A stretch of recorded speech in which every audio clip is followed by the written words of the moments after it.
सुखी रहना है तो ईश्वर से शिकायत न करें। इंसानों की एक सामान्य आदत है कि तकलीफ में वह भगवान को याद करता है और शिकायत भी करता है कि यह दिन उसे क्यों देखने पड़ रहे हैं।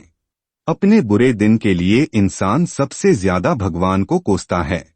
जब भगवान को कोसने के बाद भी समस्या से जल्दी राहत नहीं मिलती है तो सबसे ज्यादा तकलीफ होती है।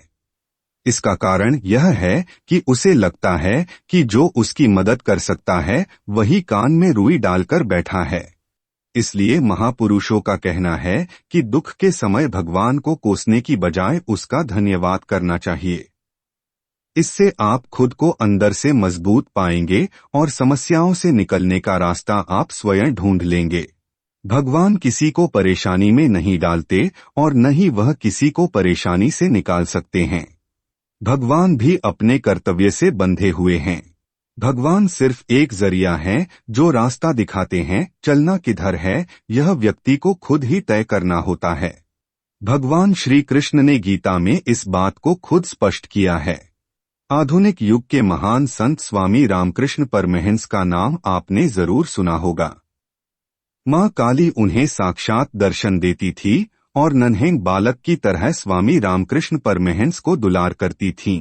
जब स्वामी रामकृष्ण परमहंस को गले का कैंसर हो गया, पानी तो ठीक भोजन भी गले से नीचे उतरना मुश्किल हो गया।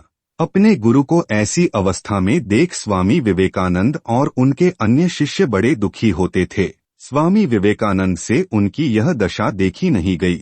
आखिर एक दिन उन्होंने अपने गुरुदेव से कहा, गुरुदेव, कब तक इस दर्द को यूं सहन करेंगे? आप मां काली से क्यों नहीं कहते? क्षण भर में आपका गला ठीक हो जाएगा। यह सुनकर रामकृष्ण हंसते रहते थे, बोलते कुछ नहीं। एक दिन जब विवेकानंद बहुत ही आग्रह करने लगे, तब रामकृष्ण परमहंस बोले, अरे तू समझता नहीं रे नरेंद्र, अपने किए का निपटारा हमें अभी कर लेना चाहिए। बीच में माँ को डालना उचित नहीं। अगर मैंने इसे माँ की कृपा से अभी टाल दिया तो इसके निपटारे के लिए फिर से आना पड़ेगा। इसलिए जो हो रहा है वही ठीक है, उसमें व्यवधान डालना उचित नहीं। तब स्वामी विवेकानंद बोले, किंतु गुरुदेव, इतना तो कह ही सकते हैं कि आप भोजन पानी ले सके। ऐसे कब तक भूखे रहेंगे? अब हमसे आपकी यह दशा नहीं देखी जाती। रामकृष्ण बोले, अच्छा ठीक है, आज कह दूंगा।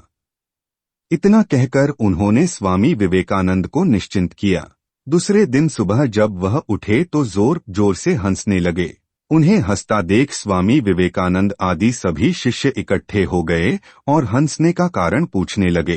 रामकृष्ण बोले, आज तो बड़ा मजा आया। तू कह रहा था ना, माँ से क्यों नहीं कहते? मैंने कहा तो माँ ने बड़ा ही मजेदार जवाब दिया। पता है माँ ने क्या कहा?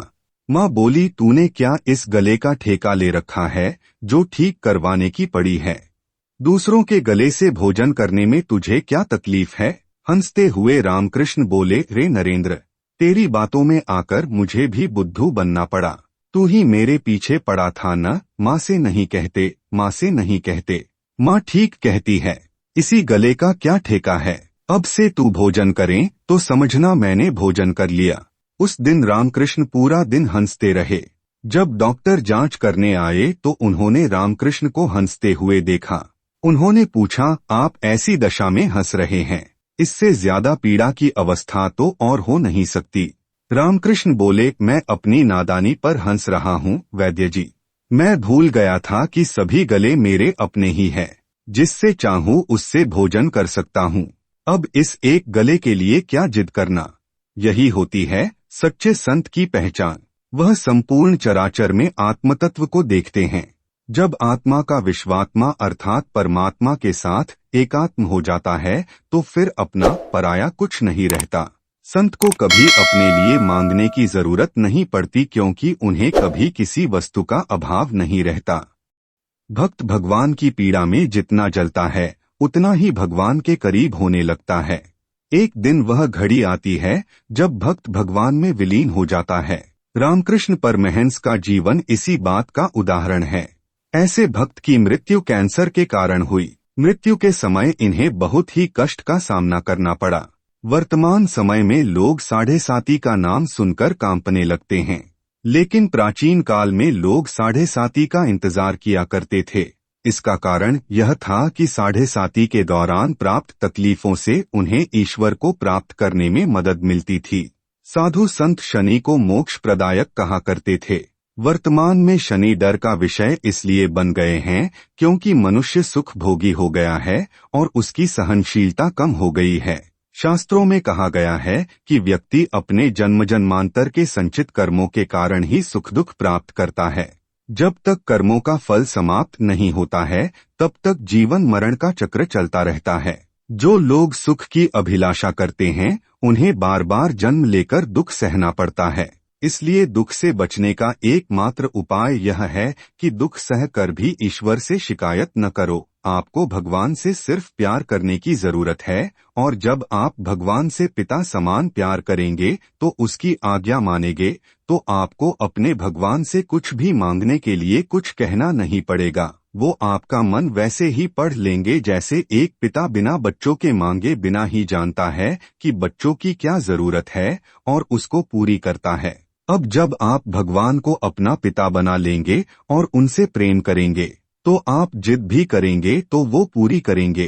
भगवान से और भक्ति का सही मतलब भी भगवान से प्रेम करना है और आपने उन्हें अपना पिता मान लिया तो वो भी आपको अपना बच्चा मानकर जो भी आपके लिए भला है बिना आपके मांगे भी आपको देंगे तथा आपके जीवन की हर जरूरत अपनी जिम्मेदारी समझकर खुद ही पूरी कर देंगे।